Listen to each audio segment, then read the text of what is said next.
Hi and welcome to another LRCC Soundbite. It's good to share some more thoughts with you about the 10 commandments, those original laws that God gave to Moses and the Israelites thousands of years ago when they were at a mountain called Sinai after escaping slavery in Egypt.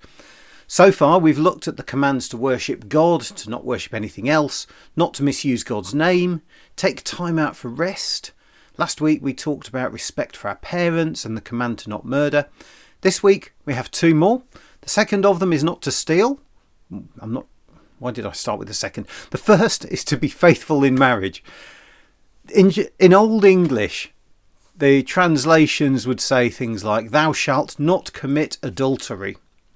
I actually prefer that more recent translation I've mentioned, "be faithful in marriage." The reason I like that is because it feels more all-encompassing to me by using the word faithful.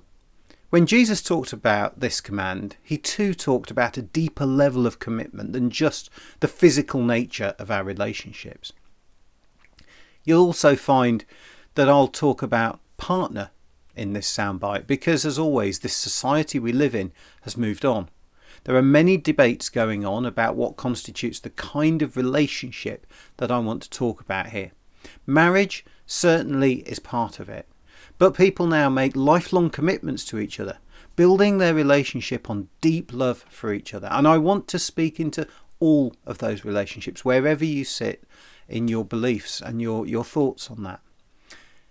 I suppose I could even go so far as to suggest that we should be just as faithful to our close friends in the same way. I suppose at the end of the day, this kind of faithfulness is speaking well of the other. It's wanting the best for the other and not doing or even thinking in a way that detracts from that.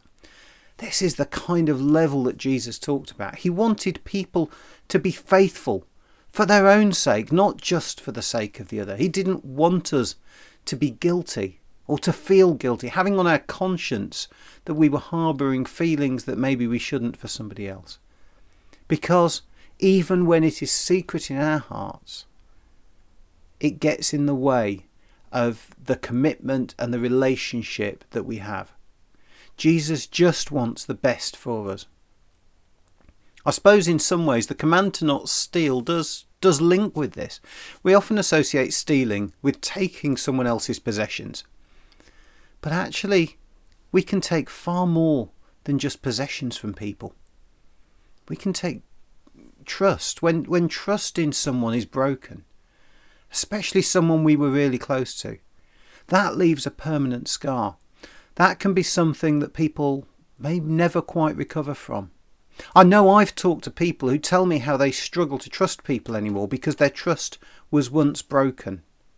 Something inside that person has been stolen by another, and it's not necessarily something that can be replaced.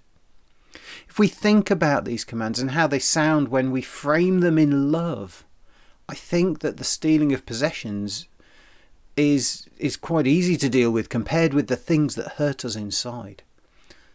Sometimes, yes, a possession can have emotional value that goes way beyond its monetary value.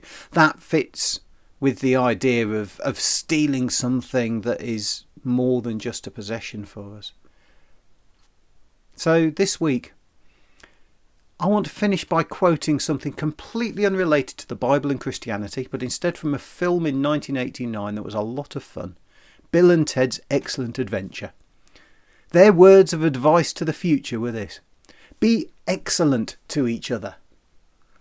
Whether in your relationships, with your partner, or just with friends and acquaintances, wouldn't it be great to live in a world where everyone is simply excellent to each other? God bless you, and I'll see you next time.